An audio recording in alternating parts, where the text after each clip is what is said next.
Hello aspirants, welcome to LTX classes. So మీరందరూ కోరుకుంటున్నట్టుగానే paper 6కి ఒక స్పెషల్ ఫ్రీ ఇనిషియేటివ్ని ఎల్టీఎక్స్ ప్లాట్ఫామ్ లాంచ్ చేసాం. Telangana movement and state formation కోసం most probable 30 questions discussion session అయితే స్టార్ట్ చేస్తున్నాము. సో మొత్తం Telangana formation, so Telangana movement and state formation కోర్స్కి మనకి పేపర్ 6లో 150 మార్క్స్ డెడికేటెడ్గా ఉంది తెలంగాణ మూవ్మెంట్ అండ్ స్టేట్ ఫార్మేషన్కి. సో ఆ మొత్తం సిలబస్ మనకి 3 phases లో ఉంది. ఆ 3 phases నుంచి సో ఒక్కొక్క ఫేజ్ నుంచి 10 క్వశ్చన్స్ చొప్పున 30 questions ని డిస్కస్ చేస్తాము. సో మీ ఎంకరేజ్మెంట్ ని బట్టి, మీ డిమాండ్ ని బట్టి, మీ కన్స్ట్రక్టివ్ ఫీడ్బ్యాక్ ని బట్టి మీ exceed to 30+ questions. So please follow this lecture series. So before starting this class, Suresh sir mentorship program ఉంది టీజీపీఎస్సీ గ్రూప్ 1 మెయిన్స్ 2024కి. దీంట్లో పర్సనల్ గైడెన్స్ ఉంది, editorial based answer writing sessions ఉంటాయి. సో సర్వింగ్ ఆఫీసర్స్ తో కూడా గైడెన్స్ ఉంటుంది. ఎందుకంటే mains లెవెల్కి వచ్చాము, మనకి ఇంటర్వ్యూ లేదు, మెయిన్స్ తోటే మన మెరిట్ తీస్తారు, మనకి రావాల్సిన సర్వీస్. సో అదంతా మెయిన్స్ మీద డిపెండ్ అయి ఉంటుంది. కాబట్టి ఆల్రెడీ సర్వింగ్ లో ఉన్న ఆఫీసర్స్ తో guidance important. Editorial based answer writing, current affairs related topics ని, స్టాటిక్ తో లింక్ ఉన్న కరెంట్ అఫైర్స్ ని టచ్ చేయడానికి ఉపయోగపడుతుంది. Personal guidance always advisable for mains. Fee వచ్చేసి 10,000 రూపీస్. 7893899553కి కాల్ చేయండి.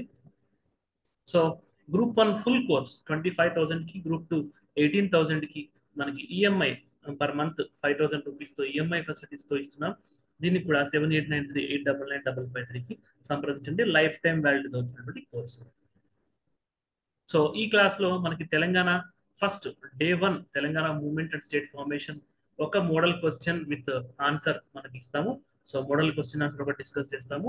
ఆ క్వశ్చన్ కి రిలేటెడ్ థీమ్ లో మిగతా డేటాని కూడా డిస్కస్ చేయడం జరుగుతుంది. సో ఈ విధంగా 30+ most probable questions covering entire syllabus అనేటువంటిది మనకి ఎవ్రీడే మనకి 8 PM లోపల ఒక వీడియో అప్లోడ్ అవుతుంది. కాబట్టి ఈ రోజు నుంచి వరుసగా మీకు 30 వీడియోస్ అనేటువంటిది ఎవ్రీడే ఒక క్వశ్చన్ ఆన్సర్ డిస్కషన్ ఉంటుంది. సో ఈ వీడియో వాచ్ చేసడానికి ముందు మనకి syllabus at a glance, logical arrangement of syllabus, challenges in Telangana movement and state formation and brief strategy, ఇవన్నీ Telangana movement and state formation syllabus analysis and approach video చేశాను. మీరు చూడకపోతే ఆ వీడియో చూడండి. ఆ వీడియో మీకు డిస్క్రిప్షన్ బాక్స్ లో దాని లింక్ అయితే పేస్ట్ చేస్తారు. సో దాని తర్వాత ముల్కీ ఇష్యూస్ మీద ఒక శాంపుల్ ఆన్సర్ కూడా, మెయిన్స్ ఎన్రిచ్మెంట్ ప్రోగ్రామ్ కి సంబంధించిన శాంపుల్ ఆన్సర్ కి సంబంధించిన వీడియో కూడా ఉంది. ఆ వీడియో లింక్ కూడా డిస్క్రిప్షన్ బాక్స్ లో లేదా కామెంట్ సెక్షన్ లో పేస్ట్ చేస్తాను. సో ఈ 2 వీడియోస్ వాచ్ చేసిన తర్వాత ఈ డే 1 క్లాస్ కనుక మీరు వింటే ఒక సింక్ లో ఉంటుంది. అంటే సిలబస్ అనాలిసిస్ ఏంటి, ఆ సిలబస్ ని టీజీపీఎస్ ఇచ్చిన సిలబస్ ని నేను ఒక లాజికల్ అరేంజ్మెంట్ లో పెట్టాను. సిలబస్ యాస్టీస్ గా కాకుండా దాన్ని డిఫికల్టీస్ లేకుండా ఎగ్జామినేషన్ పాయింట్ ఆఫ్ వ్యూలో మన ఓన్ అరేంజ్మెంట్ ని చేసి లాజికల్ అరేంజ్మెంట్ లో పెట్టాను. సో దాంతో పాటు సిలబస్ ని చదువుతున్నప్పుడు సో మోడల్ క్వశ్చన్ ఆన్సర్స్ ఇక్కడ మేము అనాలిసిస్ చేస్తాము. బట్ మీరు ఓన్ గా చదువుతున్నప్పుడు ఎలాంటి ఛాలెంజెస్ వస్తాయి, వాటిని ఓవర్కమ్ చేయడానికి ఎలాంటి టిప్స్ ని పాటించాలనేటువంటిది ఈ 3 things కూడా మనకి సిలబస్ అనాలిసిస్ అండ్ అప్రోచ్ వీడియోలో ఉంది. సో ఒక బ్రీఫ్ స్ట్రాటజీ కూడా ఎలా కవర్ చేయాలనే విషయం మీద ఇచ్చాము. సో ముల్కీ ఆన్సర్ అయినటువంటిది. సో ఈ యొక్క మనం లాజికల్ అరేంజ్మెంట్ ఆఫ్ సిలబస్ లో ఫస్ట్ టాపిక్ ముల్కీసే ఉంటుంది కాబట్టి సో దానికి సంబంధించినటువంటి answer mains enrichment program sample వీడియోలో ఉంది. ఈ 2 వీడియోస్ చూసి ఈ వీడియోని స్టార్ట్ చేయండి. సో మనకి paper 6 Telangana movement and state formation లో 3 సెక్షన్స్ ఉంటాయి. మనకి idea of Telangana 1 section. So idea of Telangana first section మనకు ఉంటుంది. దాని తర్వాత మనకి సెకండ్ సెక్షన్ లో మొబిలైజేషన్ ఫేజ్ ఉంటుంది. అండ్ థర్డ్ సెక్షన్ లో Telangana movement and state formation ఉంటుంది. సో ముందు తెలంగాణ ఐడియా, తెలంగాణ అస్తిత్వం ఏంటో మనకు తెలియాలి. ఆ తర్వాత ఆ అస్తిత్వానికి ఒక రూపం దాల్చడం కోసం ప్రజలందరూ ఒక దగ్గరికి మొబిలైజ్ అవ్వాలి. మొబిలైజ్ అయినటువంటి ప్రజలందరూ కలిసి తెలంగాణ స్టేట్ ఫార్మేషన్ ఎలా సాధించాలనేటువంటి తెలుసుకోవాలి. ఇది ఒక సిలబస్ యొక్క order. So the idea of తెలంగాణలో మనకి ఒక సాలార్జంగ్ రీఫార్మ్స్ అనేటువంటిది మనం చూస్తుంటాము. So administration in Hyderabad state and administrative reforms of Salar Jung and origins of the Mulki issue, Mulki non Mulki issue. So Mulki non Mulki issue మీద already mains enrichment program sample answer question ఆన్సర్లు చేశాము. So మిగిలిన టాపిక్ ఏంటంటే సాలార్జంగ్ యొక్క అడ్మినిస్ట్రేటివ్ రిఫార్మ్స్ గురించి ఈ రోజు మనం డిస్కస్ చేయబోతున్నాం. ఈ రోజు ఎగ్జాక్ట్ గా మనకి 101 days ఉంది. సో ఫస్ట్ పేపర్ మనకి 21st అక్టోబర్ ఉంటుంది కాబట్టి ఈ రోజు నుంచి 101 days. So 100 days left to TGPSC mains examination. So Telangana state, so Telangana movement and state ఫార్మేషన్కి అయితే ఇంకొక 6 days కలిసి వస్తుంది కాబట్టి, so Telangana movement and state formation point of వ్యూలో 106 days కౌంట్ డౌన్ ఉంది. ఓవరాల్ ఎగ్జామినేషన్ పాయింట్ ఆఫ్ వ్యూలో 101 days మనకి కౌంట్ డౌన్ ఉంది. సో ప్రతి ఎగ్జామ్ 3 hours జరుగుతుంది. సో 150 మార్క్స్ జరుగుతుంది. 2:30 to 5:30 PM. సో ఆఫ్టర్నూన్ జరుగుతుంది. జనరల్ గా మార్నింగ్స్ జరుగుతాయి అనుకుంటాం. సో కైండ్ రిమైండర్, ఎగ్జామినేషన్స్ అన్ని ఆఫ్టర్నూన్ జరుగుతుంది. సో ట్రాఫిక్ ప్రాబ్లమ్స్ ఏమి ఉండవు. ఎగ్జామినేషన్ కి లేట్ గా వెళ్ళడం అనేటువంటి ప్రాబ్లం ఉండదు. కంఫర్టబుల్ గా ఆఫ్టర్నూన్ వెళ్ళి రాయొచ్చు. 3 hours examination, 150 marks. Telangana movement and state formation కి ఎక్స్క్లూజివ్ గా 150 మార్క్స్ ఉంది. దీని ఇంపాక్ట్ మిగతా పేపర్స్ మీద కూడా ఇంకొక 50 మార్క్స్, ఎంత తక్కువ వేసుకున్న 50 మార్క్స్ ఉన్నా టోటల్ 900 కి 200 మార్క్స్ ఈ యొక్క Telangana movement and state formation యొక్క ఇంపాక్ట్ ఖచ్చితంగా ఉంటుంది. ఎక్స్క్లూజివ్ గా 150, ఇండైరెక్ట్ గా ఇంకొక 50 మార్క్స్ మనకి. హిస్టరీ అండ్ కల్చర్ లో ఒక 30 మార్క్స్ దాకా, ఎకానమీలో ఒక 10 మార్క్స్, అండ్ మనకి ఎస్ఏ పేపర్ లో 10 మార్క్స్ వరకు ఈ ఇంపాక్ట్ అయితే, ఈ సబ్జెక్ట్ యొక్క రిలవెన్స్ అయితే ఉంటుంది. ఫస్ట్ క్వశ్చన్ చూస్తే, discuss the administrative reforms of Salar Jung and their impact on the governance of the Hyderabad principal state. So ఈ సాలార్జంగ్ ఎవరు అని చూసుకున్నట్లయితే, మొత్తం మన డెక్కన్ లేదా ఈ యొక్క హైదరాబాద్ రాజ్యం యొక్క చరిత్రని కనుక మనం చూసుకున్నట్లయితే, బహమనీస్. సో ఈ బహమనీస్ టైంలో Muslim migration, first wave of Muslim migration, second wave of Muslim migration మనం చూస్తాము. సెంట్రల్ ఏషియా నుంచి, తర్వాత వెస్ట్ ఏషియా నుంచి రావడం జరుగుతుంది. సో బహమనీస్ కంటే ముందు మనం ఢిల్లీ సుల్తానేట్స్, ఢిల్లీని క్యాపిటల్ గా చేసుకుని వాళ్ళ సామ్రాజ్యాన్ని సుస్థిరం చేసుకున్నాక సౌత్ వైపు రావడం బహమనీస్. ఆ తర్వాత మనం నిజాం టైం చూస్తాము. సో దీని తర్వాత మన హైదరాబాద్ రాజ్యం భారతదేశంలో విలీనం అవడం, military government followed by civilian government, followed by elected government, తర్వాత యునైటెడ్ ఆంధ్రప్రదేశ్, ఆ తర్వాత 2014 నుంచి తెలంగాణ స్టేట్ మనకి ఉంది. సో పొలిటికల్ గా మనం చూసుకున్నట్లయితే బహమనీస్, నిజామ్స్, తర్వాత ఇండియన్ గవర్నమెంట్ కింద మిలిటరీ గవర్నమెంట్, సివిలియన్ గవర్నమెంట్, తర్వాత Hyderabad state government, United Andhra Pradesh government, Telangana government, ఇన్ని పరిపాలనా వ్యవస్థలు మనం చూసాము. సో ఒక్కొక్క పరిపాలనా వ్యవస్థలో తెలంగాణ ప్రాంతం ఎలా అభివృద్ధి చెందింది, లేదా ఒక్కొక్క పరిపాలనా కాలంలో తెలంగాణ ప్రాంతం ఎలాంటి సమస్యల్ని ఫేస్ చేస్తుంది, అల్టిమేట్ గా అది తెలంగాణ స్వరాష్ట్రానికి ఎలా దారి తీసింది అనేటువంటి విషయాలు మనం చూసుకోవాలి. దాంట్లో నిజాం టైంలో మనకి సాలార్జంగ్ గురించి ఖచ్చితంగా తెలుసుకోవాలి. సాలార్జంగ్ మనకి నిజాంకి ప్రైమ్ మినిస్టర్ గా ఉంటారు. మనం ఇద్దరు సాలార్జంగ్ చూస్తాము. ఈ క్వశ్చన్ అనేటువంటి సాలార్జంగ్ 1 కి సంబంధించినటువంటి క్వశ్చన్. సాలార్జంగ్ 1 పరిపాలనలో సో కరప్షన్ కి లోనై ఆర్థిక వ్యవస్థ పతనం అవుతున్నటువంటి నిజాం సంస్థానం ఆర్థికంగా పతనం అవుతున్నటువంటి టైంలో చదువుకున్నటువంటి వ్యక్తి సాలార్జంగ్, వెస్టర్న్ ఎడ్యుకేషన్ పొందినటువంటి వ్యక్తి. అటువంటి వ్యక్తి పరిపాలనలో సంస్కరణలు తీసుకొస్తారు. దానికి వెస్టర్న్ ఎడ్యుకేషన్ లో స్కిల్ ఉన్నటువంటి పర్సన్స్ కావాల్సి వస్తుంది. దానికోసం నార్త్ ఇండియా నుంచి కొంతమంది అధికారులను తీసుకురావడం జరుగుతుంది. సో అక్కడి నుంచి ముల్కీ, నాన్ ముల్కీ, ముల్కీ అంటే నేటివ్, నాన్ ముల్కీ అంటే అవుట్ సైడర్ ఇష్యూ మొదలవుతుంది. ఆ ముల్కీ నాన్ ముల్కీ ఇష్యూ ఇందాక చెప్పిన వీడియోలో డిస్కస్ చేస్తాము. సో ఇప్పుడు సాలార్జంగ్ యొక్క పరిపాలనా సంస్కరణ గురించి తెలుసుకుంటాము. సో ఇప్పుడు తెలంగాణకి సాలార్జంగ్ నిజాం టైంలో చేసిన పరిపాలన సంస్కరణలకి రిలవెన్స్ ఏంటి అని అడిగితే, అప్పుడు అతను తీసుకొచ్చినటువంటి సంస్కరణల వల్లనే అవుట్ సైడర్స్ తెలంగాణ ప్రాంతంలో ఉద్యోగాలు పొందడం జరిగింది. దానివల్ల ముల్కీ నాన్ ముల్కీ ఇష్యూ రావడం జరిగింది. దాన్ని అడ్రస్ చేయడానికి సాలార్జంగ్ 1 ఎన్నో ప్రయత్నాలు చేశారు. సో వాళ్ళని కేవలం పరిపాలన వ్యవహారాలకి పరిమితం చేయడము, రాజకీయ వ్యవహారాల్లో వాళ్ళ జోక్యానికి తావు లేకుండా చేయడం, నిజాం నవాబ్తో వాళ్ళకి సాన్నిహిత్యం ఏర్పడకుండా చూసుకోవడం, ఇన్ని చేసినప్పటికీ లోకల్స్ లో వాళ్ళకి కావాల్సిన ఉద్యోగాల్లో వాళ్ళకి షేర్ దక్కకపోవడం వల్ల లోకల్స్ కి ఉద్యోగ భద్రత అనేటువంటిది తగ్గింది. సో నీళ్లు, నిధులు, నియామకాలు అనేటువంటి ఇష్యూ మనకి నిజాం టైం నుంచే మొదలైంది. అది క్రమంగా నిధులోకి, తర్వాత కంబైన్డ్ ఆంధ్రప్రదేశ్ ఉన్నప్పుడు నీళ్లు, సో ఇక్కడ ఉన్నటువంటి నీళ్లు అక్కడికి డైవర్ట్ అవ్వడము. సో ఇలా కాలక్రమంగా నీళ్లు, నిధులు, నియామకాలు అనేటువంటి 3 విషయాల ప్రాతిపదికగా తెలంగాణ రాష్ట్రం ఏదైతే ఏర్పడిందో దాంట్లో ముఖ్యమైనది నియామకాలు. సో ఆ నియామకాలు పాయింట్ ఆఫ్ వ్యూలో మనకి దానికి రూట్స్ సాలార్జంగ్ యొక్క రిఫార్మ్స్ కనిపిస్తాయి కాబట్టి ఈ క్వశ్చన్ మనం డిస్కస్ చేస్తాం. So discuss the administrative reforms of Salar Jung and their impact on the governance of the Hyderabad principal state. So question కి ఆన్సర్ రాసే ముందు మనకి అప్రోచ్ అనేటువంటిది వెరీ వెరీ ఇంపార్టెంట్. సో ఈ అప్రోచ్ లో మనం క్వశ్చన్ ని 2 పార్ట్స్ కింద డివైడ్ చేయొచ్చు. ఒకటి డెరివేటివ్, రెండోది క్వశ్చన్. సో డెరివేటివ్ అంటే ఇక్కడ ఉన్నటువంటి కీవర్డ్ ని, క్వశ్చన్ లో ఉన్నటువంటి కీవర్డ్ ని ఇక్కడ డిస్కస్ అని అడిగారా, ఎగ్జామిన్ అడిగారా, క్రిటికల్లీ అనలైజ్ అని అడిగారా, సో ఇలాంటివన్నీ మనకి డెరివేటివ్స్ వస్తాయి. డిస్కస్ అని చెప్పినప్పుడు ఈ యొక్క main question, so demand of the question ఏదైతే ఉందో దాంట్లో ఒక మల్టీ డైమెన్షనల్ అప్రోచ్ తో అన్ని ఆస్పెక్ట్స్ టచ్ చేయాలి. వర్డ్ లిమిట్ కి లోబడి ఒక లాజికల్ ఆర్గ్యుమెంట్స్ తోటి అన్ని ఇష్యూస్ ని మనం టచ్ చేయాలి. సో డిస్కస్ అంటే ఒక మల్టీ డైమెన్షనల్ అప్రోచ్ లో with in the word limit, అంటే 200 వర్డ్ లిమిట్ ఉంది కదా, ఆ 200 వర్డ్ లిమిట్ లో మల్టీ డైమెన్షనల్ అప్రోచ్ తోటి ఒక లాజికల్ ఆర్గ్యుమెంట్స్ ని మనం ప్రెజెంట్ చేస్తూ మీనింగ్ఫుల్ కంక్లూజన్ ఇవ్వడానికి మనం డిస్కస్ అంటాము. ఇంకా డిమాండ్ ఆఫ్ ద క్వశ్చన్ చూసుకున్నట్లయితే administrative reforms of Salar Jung and their impact on the governance of the Hyderabad state. So reforms of the Salar Jung ఒక పార్ట్, దాని impact in Hyderabad principal state ఇది ఇంకొక పార్ట్.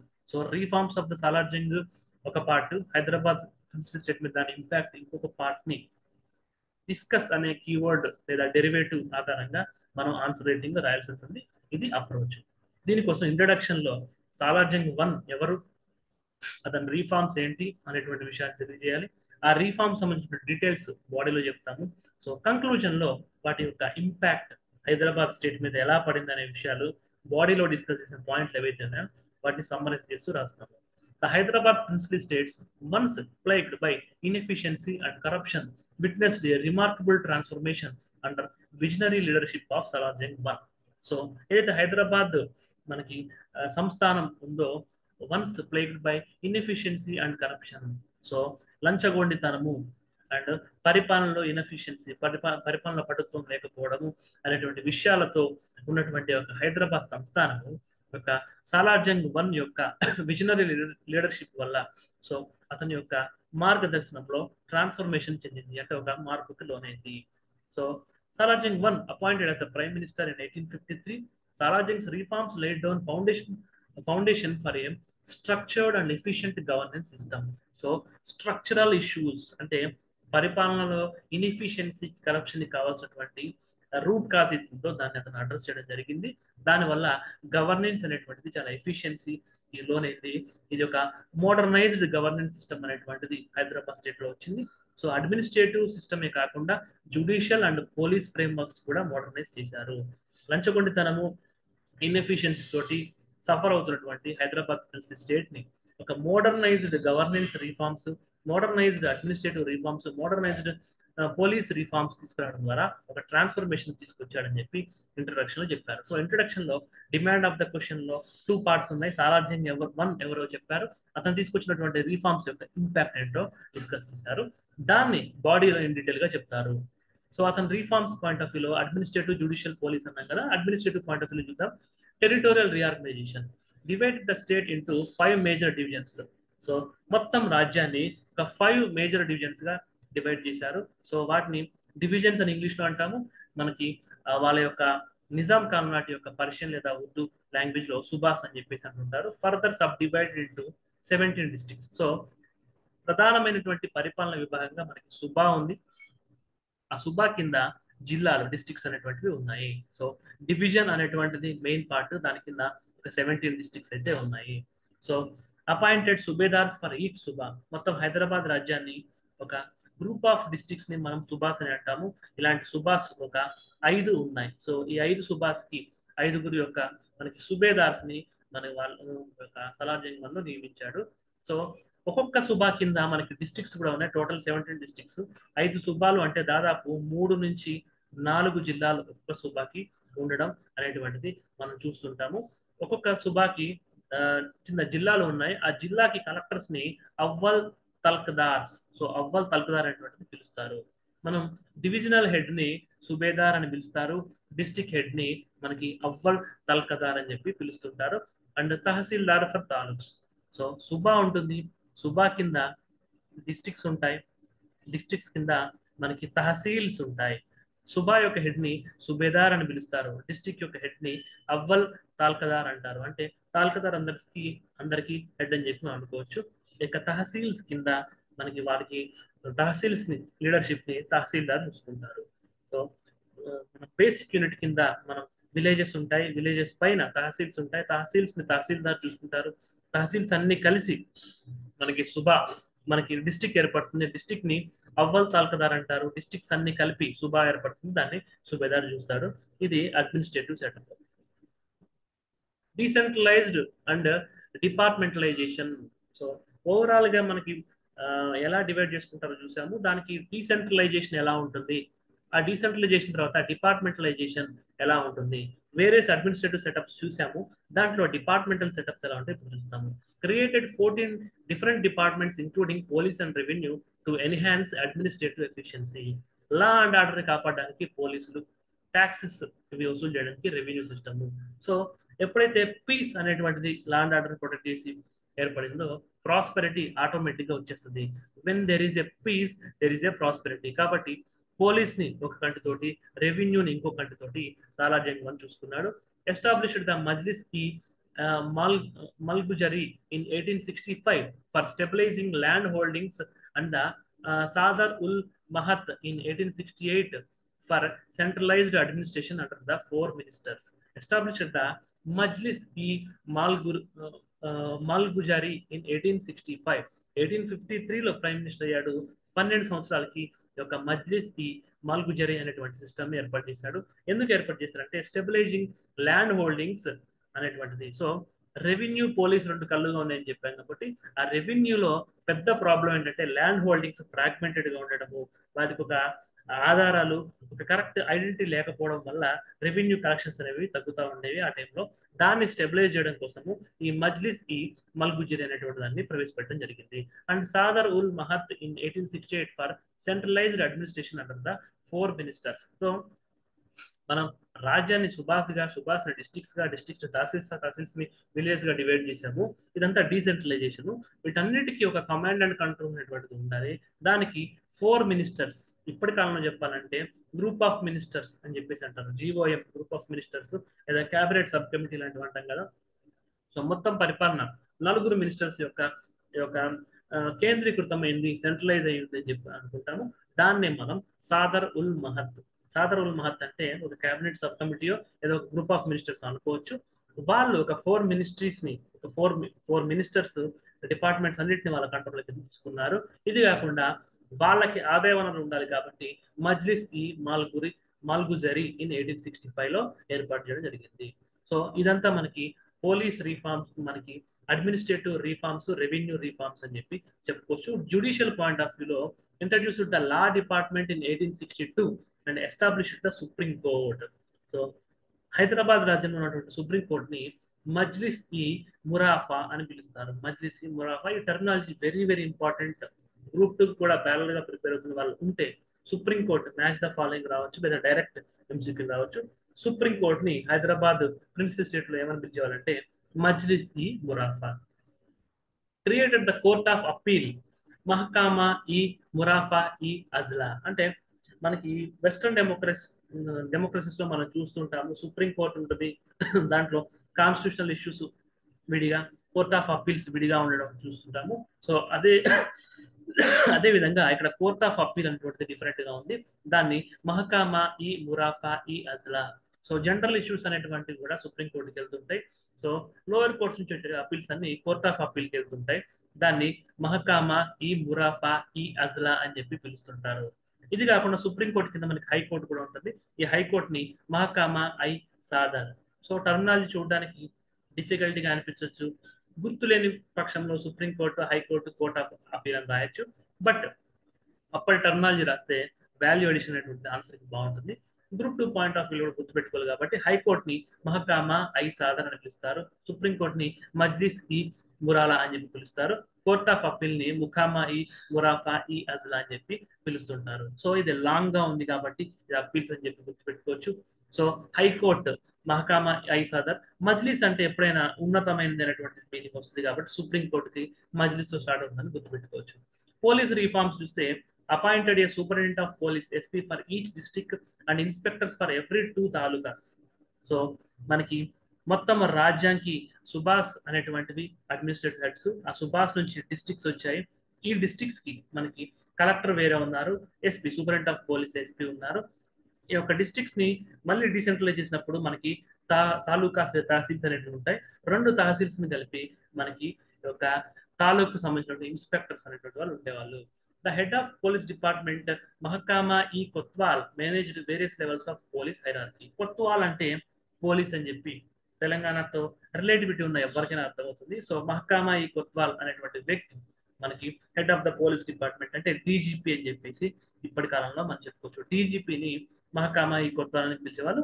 ఇతను పోలీస్ డిపార్ట్మెంట్ లో ఉన్నట్టు వేరే హైరార్కల్ ఇష్యూస్ ని చూస్తుండేవాళ్ళు. ఎడ్యుకేషనల్ రిఫార్మ్స్, సో మనకి రెవెన్యూ రిఫార్మ్స్ చూసాము, పోలీస్ రిఫార్మ్స్ చూసాము, జ్యుడిషియల్ రిఫార్మ్స్ చూసాము. ఇప్పుడు ఎడ్యుకేషనల్ రిఫార్మ్స్ చూస్తాం. పరిపాలనకు అవసరమైనటువంటి ముఖ్యమైనటువంటి డిపార్ట్మెంట్స్ ఒక 4 మినిస్ట్రీస్ ఉన్నాయి. వాటి మీద క్యాబినెట్ సబ్ కమిటీస్ అన్నాం కాబట్టి 1 by 1 డిపార్ట్మెంట్స్ మనం చూస్తున్నాము.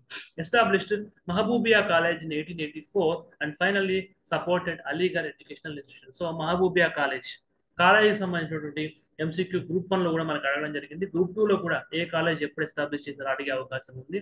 కాబట్టి గ్రూప్ 2 పాయింట్ ఆఫ్ వ్యూలో కూడా ఈ మహబూబియా కాలేజ్ 1884 లో ఎస్టాబ్లిష్ చేశారు. ఎవరు ఎస్టాబ్లిష్ చేశారు అంటే సాలార్జంగ్ 1 అని చెప్పి గుర్తుపెట్టుకోవాలి.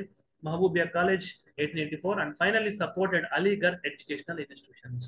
అలీగర్ యూనివర్సిటీకి నిజాం నవాబు ఫండింగ్ ఇస్తుండేవాళ్ళు. ఉస్మానియా యూనివర్సిటీ ఏర్పడే వరకు కూడా హైదరాబాద్ రాజ్యానికి కావాల్సినటువంటి హ్యూమన్ రిసోర్సెస్ అంటే గ్రూప్ 1 ఆ పై స్థాయి ఆఫీసర్స్ ఆ రోజుల్లో మనకి అలీగర్ యూనివర్సిటీలో చదువుకున్నటువంటి నాన్ ముల్కీసే ఉండేవాళ్ళు.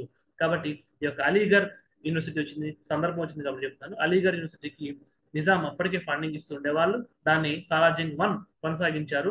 ఎందుకంటే పరిపాలనకు కావాల్సిన ఆఫీసర్స్ కావాలి. స్థానికంగా దానికోసం మహబూబియా కాలేజ్ని మనకి 1884 మనకి ఉస్మాన్ యూనివర్సిటీ యొక్క 20th సెంచరీ లేదా 1908 ఆ ప్రాంతంలో వచ్చే వరకు మనకి ఒక అకాడమిక్ ఇన్స్టిట్యూషన్ కావాలి కాబట్టి ఒక మహబూబియా కాలేజ్ మనకి 1884 లో ఏర్పాటు చేశారు. దాంతో పాటు అలీగర్ యొక్క ఎడ్యుకేషనల్ ఇన్స్టిట్యూషన్స్ కి సపోర్ట్ చేయడం కంటిన్యూ చేశారు. అపాయింటెడ్ ఆఫీసర్స్ నోన్ యాజ్ ముహతామియాస్ తాలిమత్ and introduced new educational methods through W.H. Wilkinson as educational department secretary in 1869.